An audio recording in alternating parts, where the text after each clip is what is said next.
esse evento a gente faz como uma exigência, né, da FAPESP, então, de divulgação científica, e eu acho que isso é uma parte muito importante que a FAPESP tem feito, exigindo que os pesquisadores, que normalmente ficam ali bem centrados no mundinho deles, fazendo uma pesquisa muito pontual, a gente tem que fazer esse esforço de trazer conhecimento e levar isso para as pessoas mais interessadas, e esse é o nosso objetivo aqui.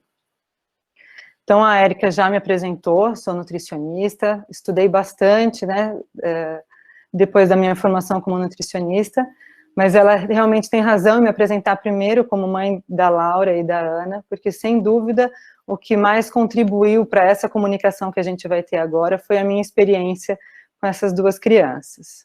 Então, a gente vai falar hoje de introdução alimentar, e para isso a gente vai usar como base o Guia Alimentar para Crianças Brasileiras Menores de 2 anos.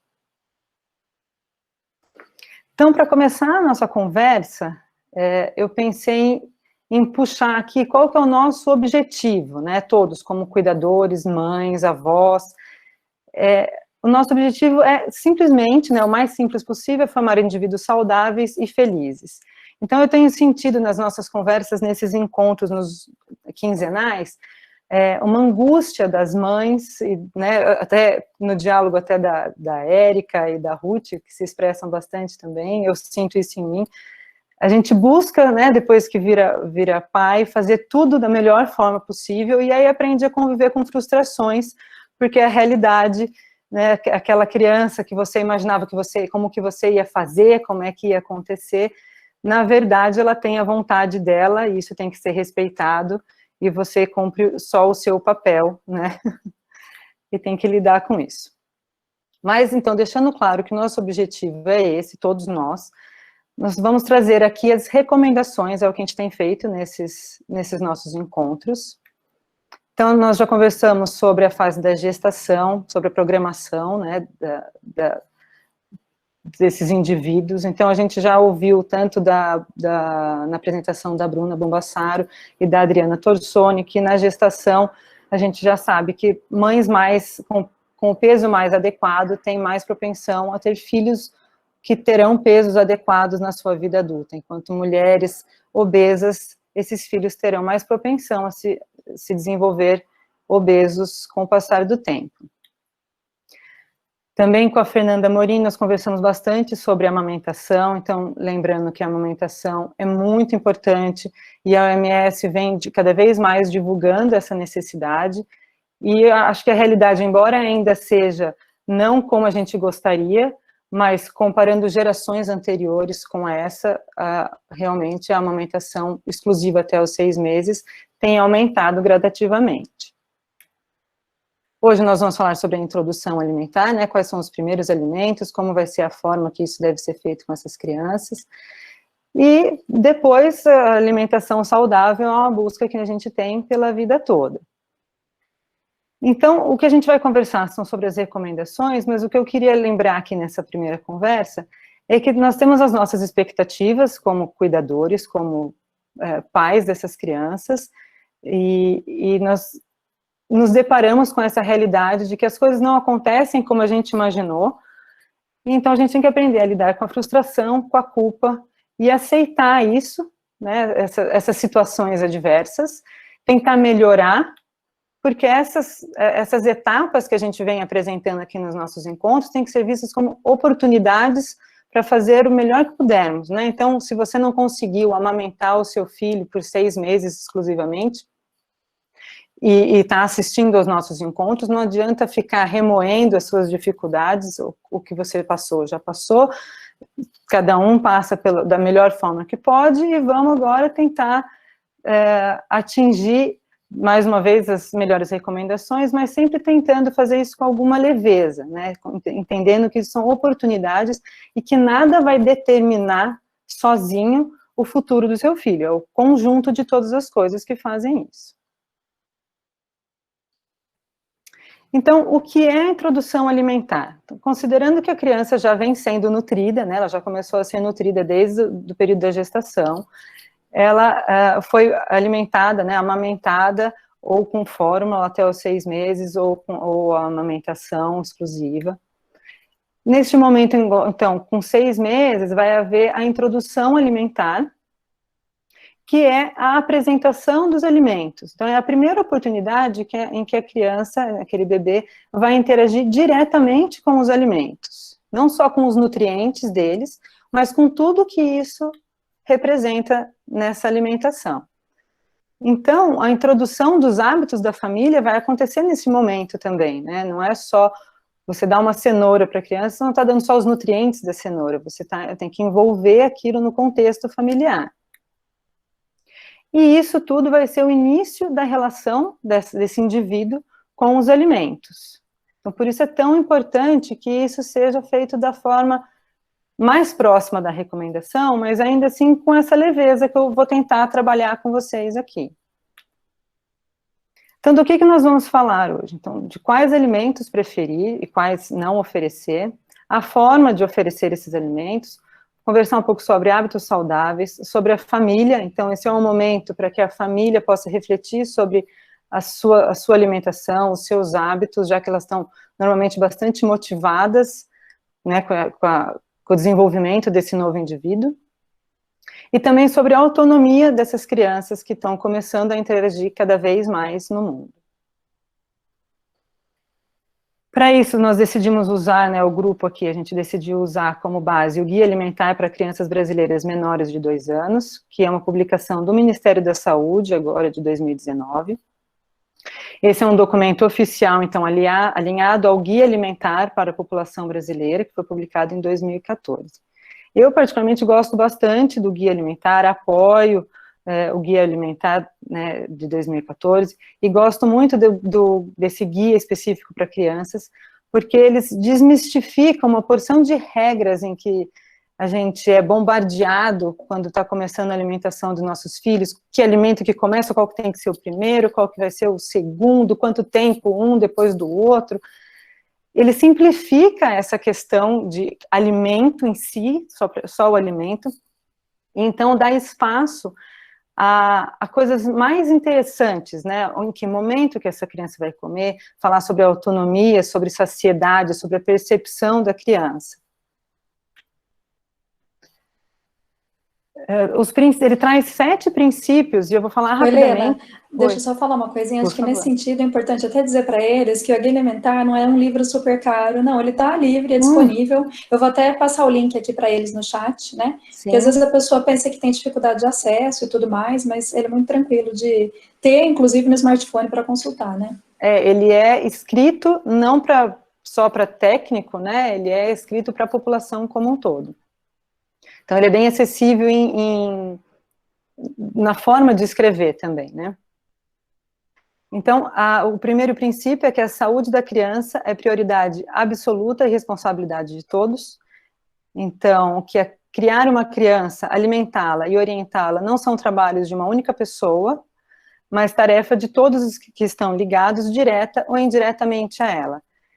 Então, a gente sabe que nesses nossos encontros, comumente temos professores bastante de escola infantil, que são bastante interessados nisso, e com essa fala eu queria dizer que vocês estão certos, sim, em estar aqui e fazer parte desse desenvolvimento das crianças. O segundo princípio é que o ambiente familiar é espaço para a promoção da saúde. Então, no momento da alimentação, é por isso eu escolhi essa foto, para colocar aqui, o que não é uma foto fácil de encontrar na internet, um bebê sentado junto, comendo à mesa, normalmente está só a foto, só a criança comendo. Então, as relações de afeto, a segurança e a nutrição são fundamentais para o desenvolvimento integral da criança. Então, naquele ambiente, ele tem que ser como um todo saudável, e não apenas dar uma fruta para ela, né? O princípio 3 é que os primeiros anos de vida são importantes para a formação dos hábitos alimentares. Então, a gente já sabe que é fundamental no crescimento e desenvolvimento e para a formação de hábitos e manutenção da saúde. Então, a variedade e a forma com que os alimentos são oferecidos pode influenciar na formação do paladar e na relação da criança com a alimentação. O princípio 4 é que o acesso a alimentos adequados e saudáveis e a informação de qualidade fortalece a autonomia das famílias.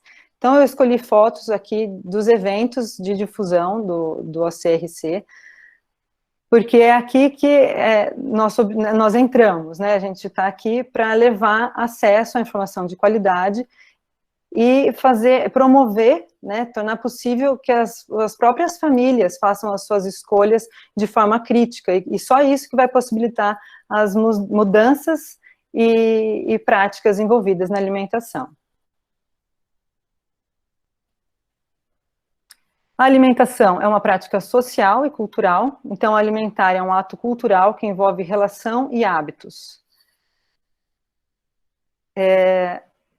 Então, eu escolhi aqui várias fotos, essas são fotos de alimentação comum, né, de refeições comuns em diversas regiões aqui do Brasil. Eu nem peguei, né, se a gente pudesse, pode colocar até um mundo maior aí e escolher fotos do mundo inteiro, mas só aqui no nosso país, que já é continental, tem muita diversidade cultural e não existe uma forma só adequada de alimentar, existem várias formas adequadas de fazer isso. O sexto princípio é que adotar uma alimentação adequada e saudável para as crianças é uma forma de fortalecer sistemas alimentares saudáveis. Então, quanto mais a gente procurar alimentos adequados, mais vai ser mais oportunidade desses alimentos serem gerados, né? Vai gerar toda uma cadeia, porque mais pessoas vão ter que produzir esses alimentos. Então, ao invés de a gente buscar tanto a indústria de alimentos, fazendo que a gente gastando esse dinheiro nisso, a gente vai poder dar oportunidade para os produtores locais criarem a base da nossa alimentação. E uma coisa que a gente observa é que é muito comum em feiras orgânicas, pais com filhos pequenininhos. Então, a gente percebe que as pessoas ficam realmente motivadas quando vão começar a alimentação dos filhos, procurar o que há de melhor e decidir, então, investir um pouco mais, mesmo financeiramente, em comprar produtos um pouco mais caros, mas que tenham uma qualidade melhor para começar essa alimentação. Às vezes a gente vê que as pessoas compram só a quantidade que vai fazer para o neném, né, comprar um pouquinho só de legumes orgânicos, e outras famílias conseguem ainda adequar, melhorar a alimentação da família como um todo. O último princípio, então, o sétimo princípio, é que o estímulo à autonomia da criança contribui para o alimento, para o desenvolvimento, de uma relação saudável com a alimentação. Então, em situações do cotidiano relacionadas a isso, né? Então, a gente pode deixar que ela escolha os alimentos entre as opções saudáveis. Então, você oferece para a criança apenas as opções saudáveis, e dali, dentre aquelas, ela pode escolher o que ela tem maior interesse naquele momento. Experimentar novos sabores, cheiros e texturas, isso ao longo dessa introdução alimentar, ela vai ter oportunidade para isso.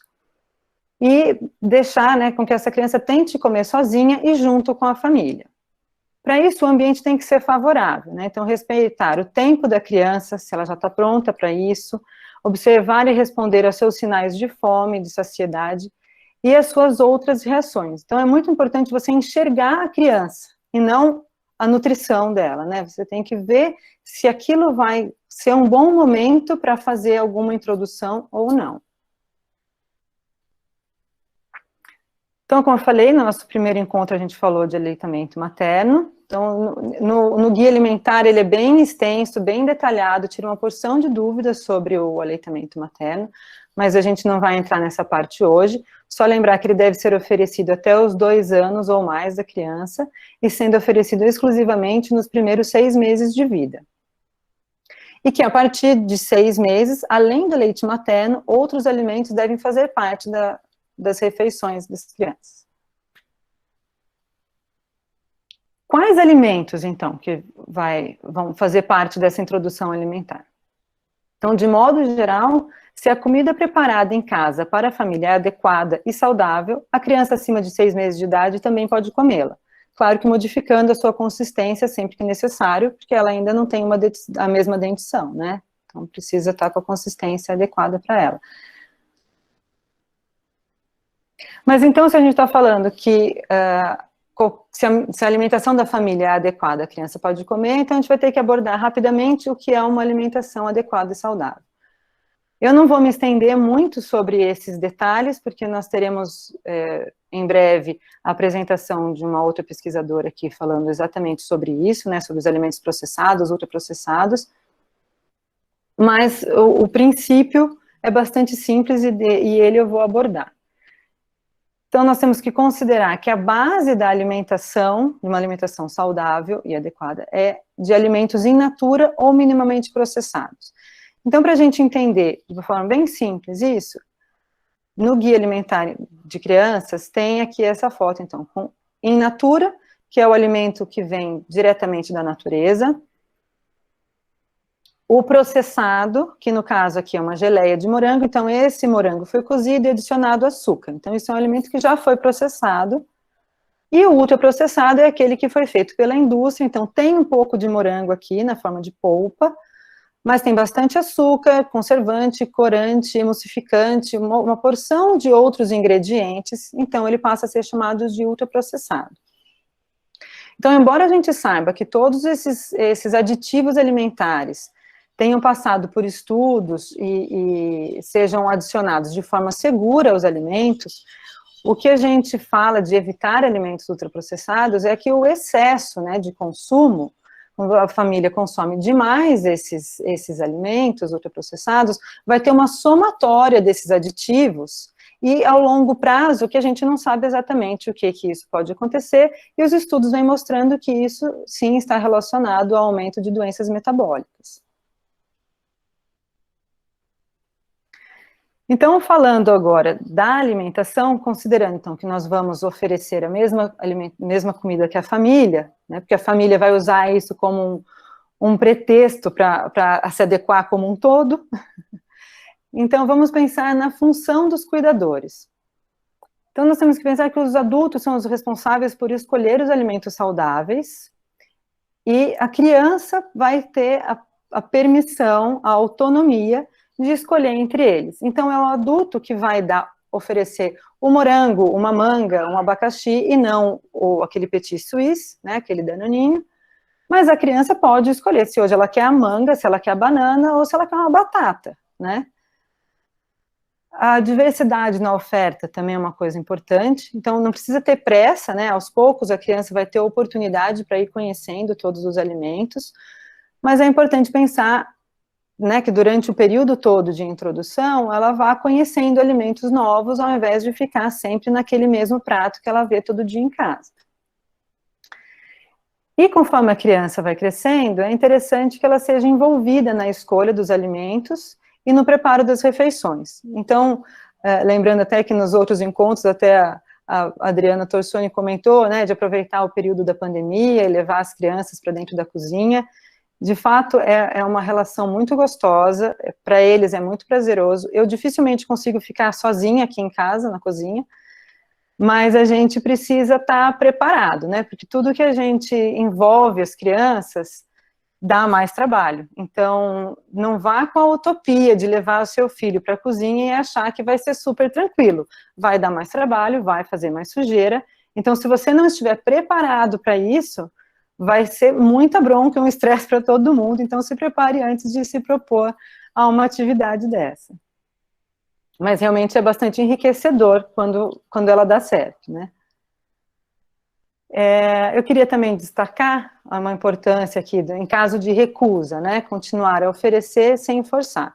Então, na foto aqui, a criança está muito autônoma, comendo sozinha, com muito prazer, um brócolis, uma arvorinha inteira de brócolis. Eu conheço muitas crianças que adoram brócolis desta forma, quando pequenininhas, mas nem sempre é o caso, né, do seu filho. Você tinha essa expectativa, viu essa foto aqui, oferece brócolis para ele e ele não gosta. Não adianta forçar, né, ninguém vai ter uma boa relação e passar a gostar de brócolis se os pais forçaram a comer aquele brócolis, ou se chantagearam, né, aquela frase, você só pode comer a sobremesa se comer o brócolis. Então, a imagem que a criança vai relacionar com aquilo é muito ruim, porque o brócolis a gente só come se for sob a pena de alguma coisa, e a sobremesa é uma recompensa deliciosa. Então, a imagem, né, não pode se perder nisso, e é muito fácil a gente se perder nisso. A hora que você vê, você está começando uma frase dessas. Então, o alimento está ali, ele é natural, ele é gostoso, se a família gosta, né, estou usando o brócolis como exemplo, mas se a família gosta de brócolis, o brócolis vai estar sempre ali, a família vai comer, a criança vai ver, em algum momento ela pode se interessar por ele, e só aí existe a possibilidade dela gostar desse alimento. Sob força e pena ou ameaça, isso não vai acontecer.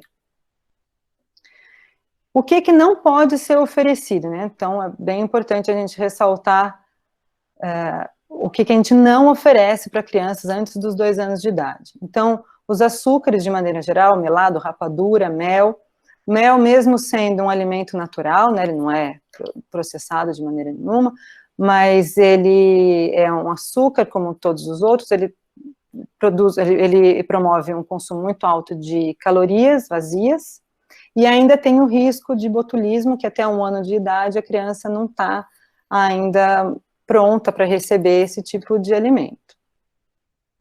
E ele deve ser evitado até os 2 anos, da mesma forma que os outros, por ser doce, né? Então, além de ser vazio e calórico, vazio de outros nutrientes, né? Esses alimentos muito doces também vão estimular nela um paladar, sempre buscando alimentação doce.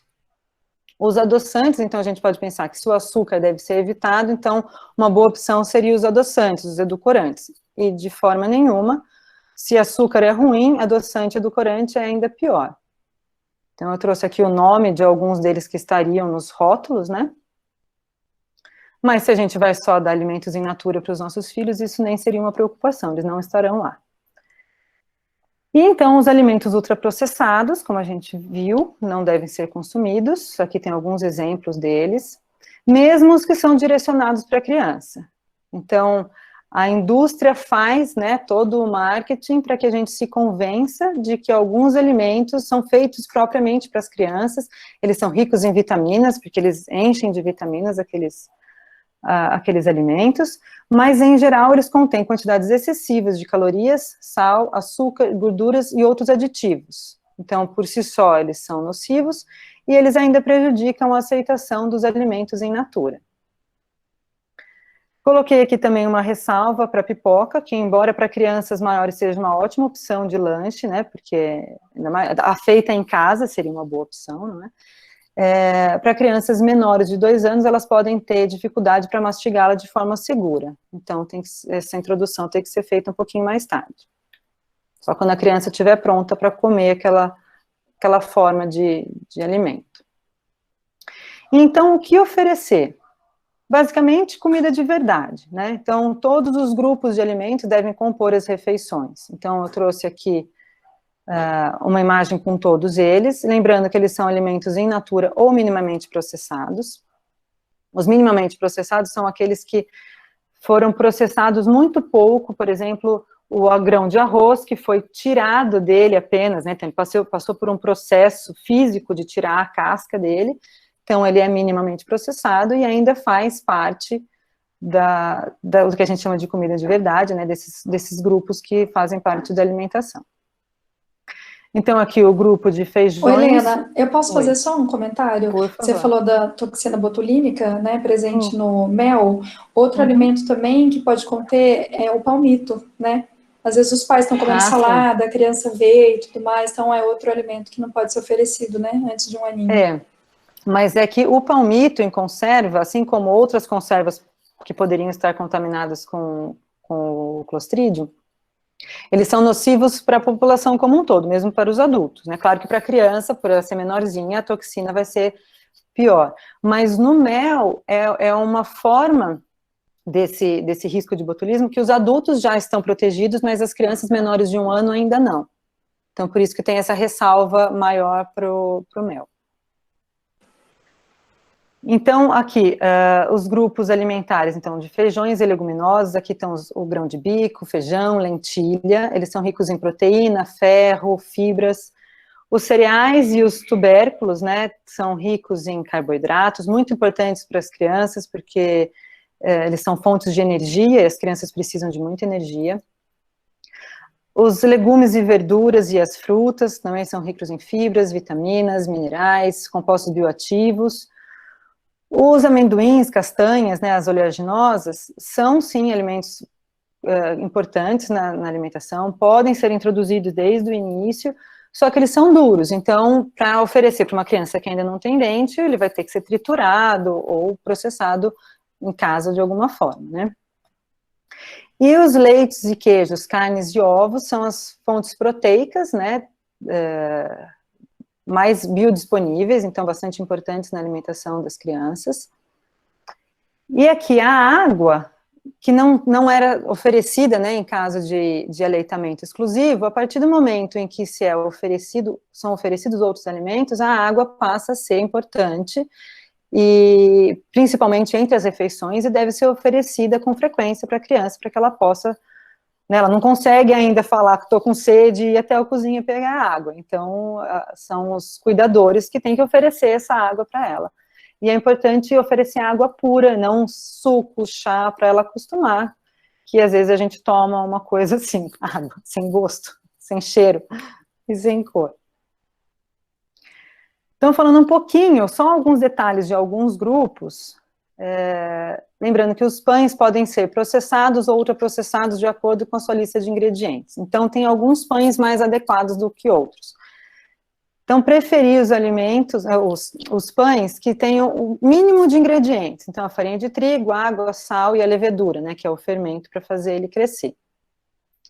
Eu sei de pesquisas que mostraram que agora, no período da pandemia, nesse isolamento, a busca por receitas de pães na internet aumentou muito, o que é um indicativo de que muitas pessoas arriscaram aproveitar esse período em família e fazer pão em casa, o que é ótimo. Mas, não tendo essa possibilidade, é bom que você, ao comprar o pão, veja se aquele é mais adequado para a introdução alimentar dos seus filhos,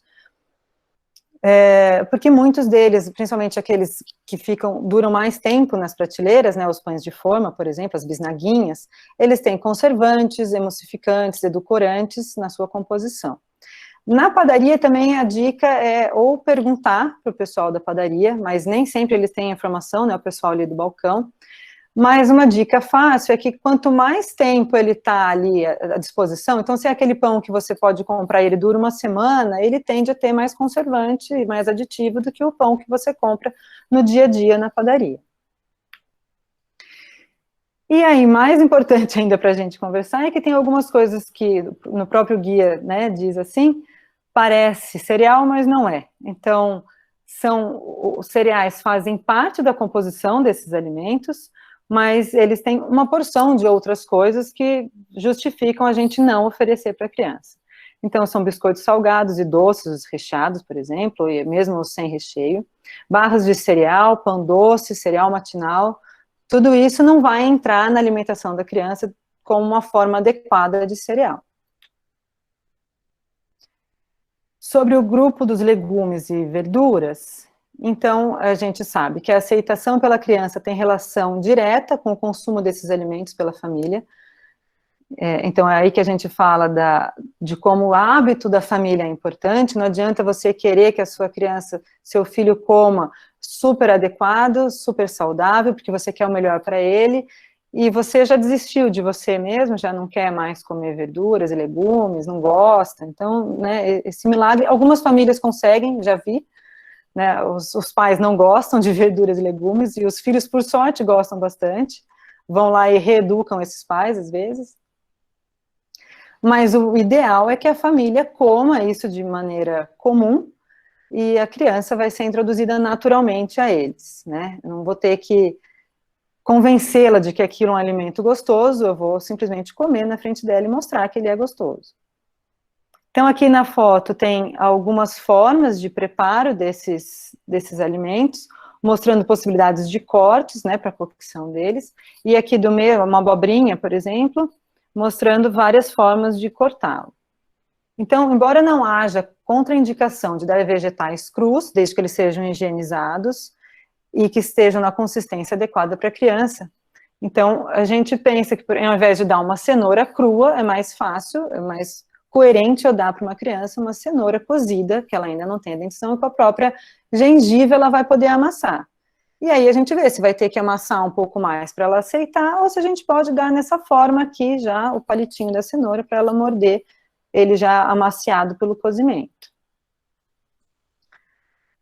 Sobre o grupo das frutas, então, todas as frutas podem ser oferecidas às crianças, e como a quantidade e variedade das vitaminas e minerais é muito diferente de fruta para fruta, é bom variar.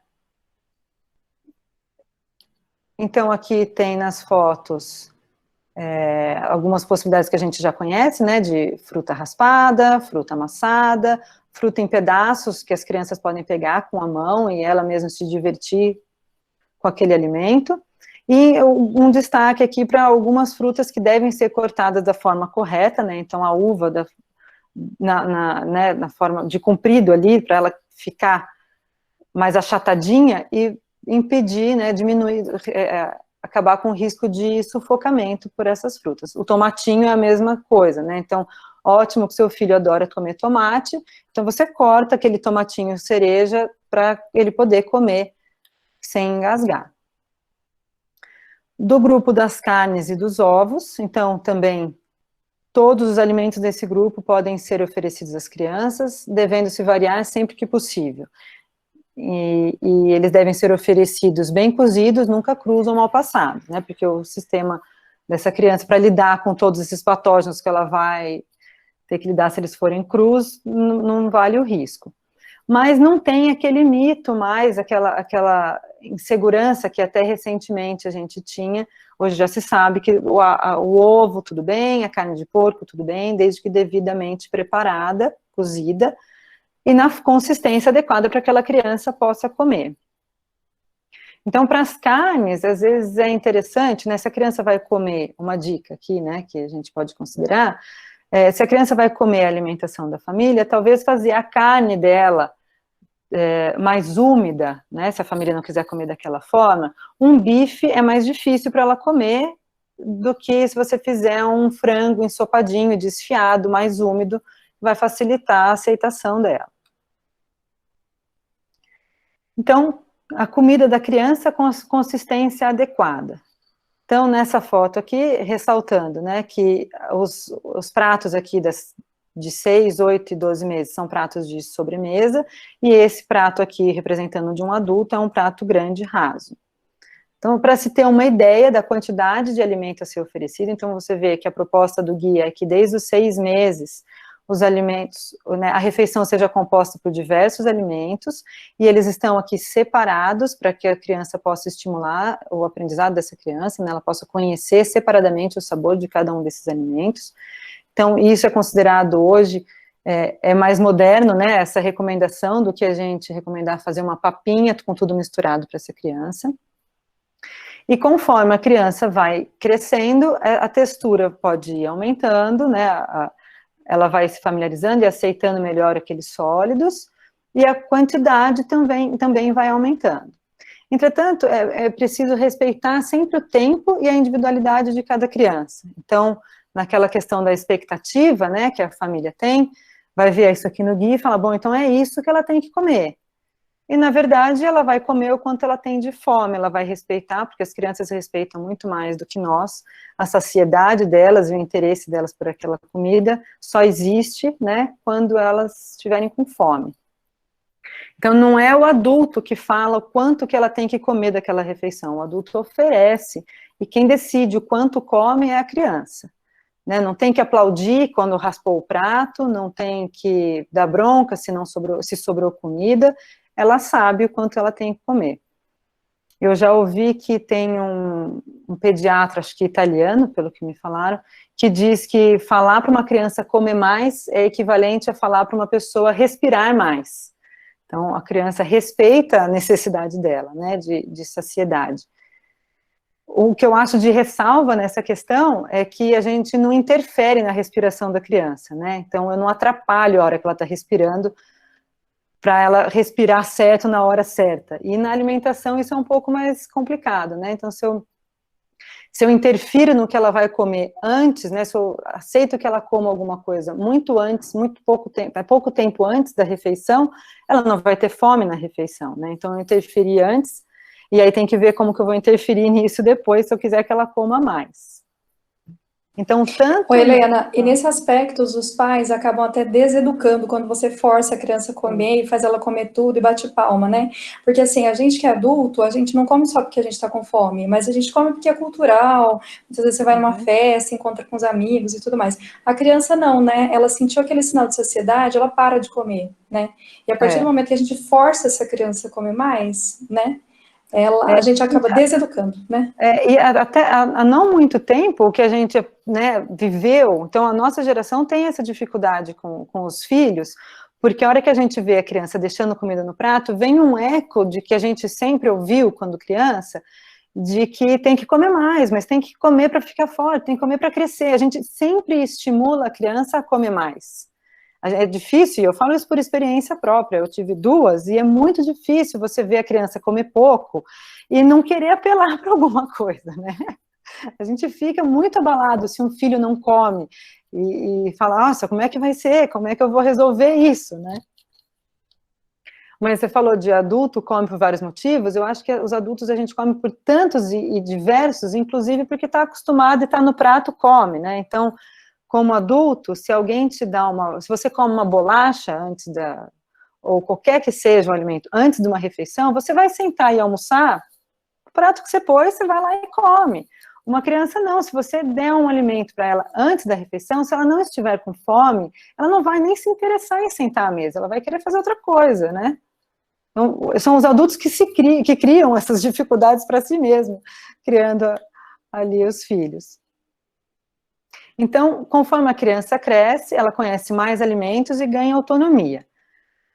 Então, a proposta do guia é que, né, alimentar, é de que do 6º ao 7º mês, você já começa introduzindo 3 refeições. Então, não importa quais são essas refeições, você pode ver de acordo com a sua rotina na família, mas sugestão seria um lanche na manhã, o almoço e um lanche à tarde. Lembrando que essa criança ainda está sendo amamentada, né? Então, essa fruta não foi sozinha, ela foi com leite materno. Aqui teve uma refeição bastante completa na hora do almoço e um lanche à tarde que também teve o leite materno, que continua sendo livre demanda.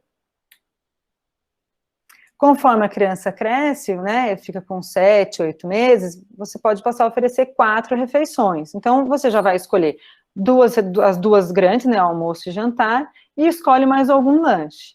Nessa sequência de fotos aqui, o guia traz sugestões de composição de prato, mas o que é mais interessante a gente observar, não exatamente o que eles colocaram aqui, mas que no prato tem de vários grupos alimentares, e tem as fontes de proteína, carboidrato, vitaminas, minerais em todos eles. Então, aqui um bem clássico, né, que seria o arroz e o feijão, um do grupo das proteínas, né, dos leites, carnes e ovos, e 2, de preferência, ou, se possível, 2 ou mais das verduras e legumes. E dos 9 aos 11 meses é que a gente tem que considerar que tem a maior contribuição dos alimentos para atender essas necessidades nutricionais. Então, se até os 8 meses, a gente tem que considerar que a criança estava sendo ainda amamentada, e a amamentação, nesse caso, tem uma contribuição para essa nutrição ainda muito grande, e ela está sendo apresentada a esses hábitos, a esses novos alimentos. Mas a partir do 9º, 11º mês, o que ela come na forma de alimento já começa a ser bastante importante para que sejam atendidas as necessidades nutricionais dessa criança. E aqui eu pus até em destaque que de 1 a 2 anos existe uma redução de velocidade de ganho de peso dessas crianças. Então, claro, elas continuam crescendo, mas a proporção em que ela cresce não é mais daquela de duplicar o tamanho em um período curto de tempo, como era no caso de um bebê. Então, a expectativa dos adultos, dos cuidadores, pode ser de que ela venha a comer cada vez mais, né, ela estava aumentando a quantidade até os 11 meses, e aí, de repente, aquela criança começa a comer menos. E no desespero, os pais começam a apelar para bolachas, biscoitos, e chantageando, e aí a coisa pode ficar complicada. Então, não precisa se preocupar. Se você está indo certo, não que seja fácil, mas se você está buscando fazer da forma adequada, vai dar certo. Então, vamos conversar um pouco sobre esse momento da refeição. Então, a alimentação deve ser um momento de experiências positivas, aprendizado e afeto. Então, as práticas alimentares da família são muito importantes nesse momento. E o que, como e quando a criança come vai fazer muita diferença para ela, né? Isso tudo é importante na formação dos hábitos saudáveis para toda a vida e influenciarão sua relação com a comida. Então, eu trouxe duas fotos aqui, uma que traz uma leveza, né, quando a gente enxerga, uma vontade de estar nesse ambiente junto com a família. Então, as crianças estão se alimentando junto, com pessoas alegres, todos comendo satisfeitos, e é assim que a gente gostaria que fosse, é assim que a gente tem que tentar fazer ser, embora, na realidade, a gente sabe que é mais difícil do que isso, né? Então, se você tem filho pequeno, você sabe que é assim, você imagina que vai ser assim, você monta uma mesa super bonita, super gostosa, coloca a sua criança para comer junto com vocês, e aí alguma coisa dá errado, uma criança briga com a outra, aquilo vira um estresse, aí você tem que respirar fundo, começar de novo, né, porque não é sempre como na foto, né? Mas se propor a fazer dessa forma é diferente de se propor a fazer desta outra forma aqui, em que essa família está reunida na televisão, então eles estão comendo, eles nem estão percebendo muito o que eles estão comendo, né, eles não estão atentos aos sinais de saciedade, nenhum deles, essas crianças não estão aprendendo a comer e perceber se elas já estão satisfeitas, se aquele alimento ainda continua saboroso, ou se você já está mais saciado e ele nem está tão bom assim mais, e você deveria parar de comer. Então, esse é um hábito ruim, né? Se essa família aqui estivesse comendo a pizza, não é tão ruim quanto esse hábito aqui. Perceba que não é só o alimento que diz a relação que você vai estar com ele. Então, não achem que eu estou dizendo que pizza não pode, que vinho não pode. Se essa mesma comida tivesse nessa outra foto, a relação que a criança teria com esses alimentos seria outra. Então, nesse sentido, é muito importante respeitar os sinais de fome e saciedade. Então, aqui a gente está falando de criança, mas isso é uma coisa que todos devemos aprender a perceber em nós, né, esses sinais de fome e saciedade. Então, a criança deve ser habituada a ter intervalos regulares entre as refeições, não precisa ter rigidez de horário, mas é importante que ela saiba que tem o momento de uma refeição de manhã, depois tem um momento em que a família se reúne para comer na hora do almoço, outra no jantar, e se ela for comer alguma coisa antes de dormir, né, a ceia. E esses momentos devem ser respeitados. Você deve evitar oferecer alimentos entre as refeições, para que ela tenha apetite na hora de comer. Então, se já é difícil a gente perceber em nós alguns sinais de fome e saciedade, a gente tem que estar muito atento a essa criança, porque a gente tem que exercitar esse olhar e perceber isso na outra pessoa, né? Então, a criança dá, sim, sinais de que ela está com fome, ela fica irritada por fome, e se ela chegar a ficar com muita fome, ficar muito irritada, vai ser difícil o momento da refeição também. E existem momentos em que ela simplesmente não quer comer, e fazer como aqui nessa foto, assim, enfiar a comida goela abaixo, não vai fazer nem com que ela coma, nem que ela aprenda a comer, e nem que ela goste daquele alimento.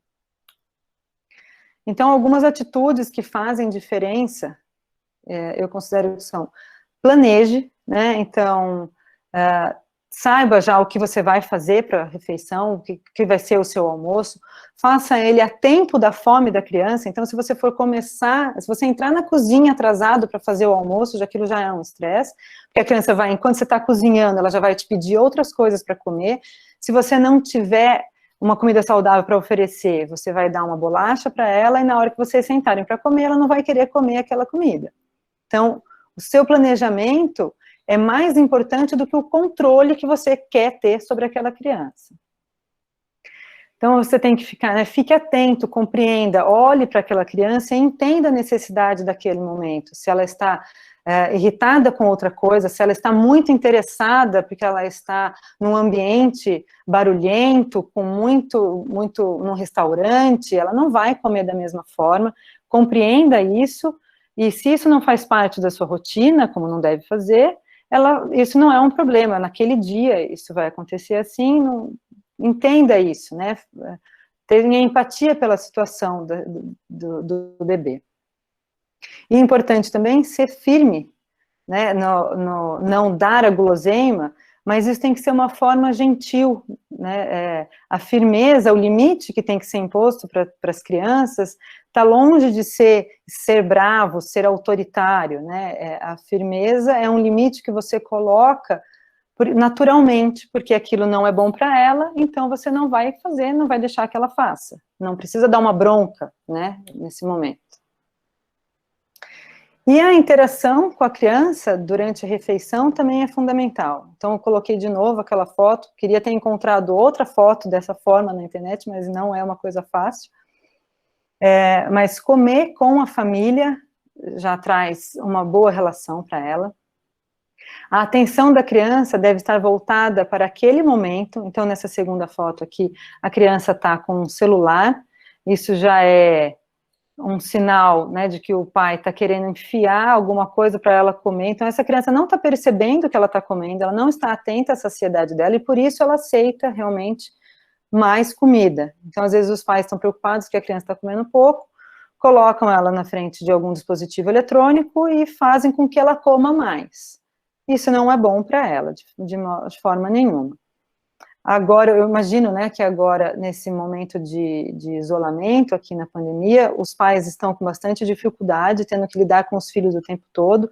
Estamos todos tendo que aceitar um pouco mais os eletrônicos, porque mesmo as aulas estão sendo online, né? Mas cuidar para que o momento da refeição do seu filho seja com a sua atenção e a atenção do seu filho para aquele momento. Então, não é nem a criança ficar segurando o celular e nem o pai ficar trabalhando ou mexendo com o celular enquanto ele está alimentando aquela criança. E também muito importante para a autonomia dessa criança, deixando-a livre para segurar os alimentos e os utensílios. Então, nessa foto, a criança já está segurando a própria colher e pegando os alimentos com a mão. Isso pode ser feito desde pequenininho. Uma sugestão é o cuidador ficar com uma colher e a criança ficar com outra, então você consegue ir alimentando efetivamente a criança e ela vai ali descobrindo e interagindo com os alimentos também. Oi, Helena, então como você está explicando aí, né, já é um erro querer alimentar a criança distraindo ela com qualquer tecnologia, né? Mas o que eu percebo, assim, não sei se você já tem visto isso antes da pandemia, tem muitos pais que por causa da tecnologia, né, a gente está tão ligado e é tão fácil o acesso, né, que tem muitos pais que muitas vezes fazem as refeições com o smart na mão, vendo, né, Então a gente normaliza a refeição com o uso de tecnologia e nós somos os exemplos, não é? Como você mesmo estava falando, como que você vai oferecer uma coisa saudável para a criança se você mesmo não come? Como você vai querer que a criança não coma vendo uma tecnologia se você próprio faz a mesa, né? É bem difícil. E a hora que a gente vê, né, somos todos passíveis de erro, e por isso que eu falei de culpa e frustração, que a gente lida com isso o tempo todo na maternidade. A hora que você vê, você fez isso. E às vezes a gente justifica, porque o trabalho é importante, né? Então, eu estou na hora do almoço e recebi um e-mail importante do trabalho, eu justifico para mim mesma que ele... é importante esse trabalho, então eu vou lá e acesso o celular. E, na verdade, a criança não tem esse discernimento, e para ela fazer o que ela tem vontade é tão importante quanto para você fazer o seu trabalho, né? Mas, então, a gente está falando aqui sobre alimentação até os 2 anos de idade. E após... Tá 2 meses, olha, tem um erro ali que agora que eu vi.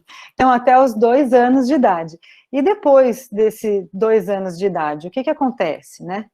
Bom, o trabalho continua, certo? Então, a gente tem que continuar fazendo as boas escolhas, a oferecer e disponibilizar os alimentos saudáveis, promovendo um ambiente agradável para essas refeições e respeitando as individualidades desses seres que nos motivam tanto.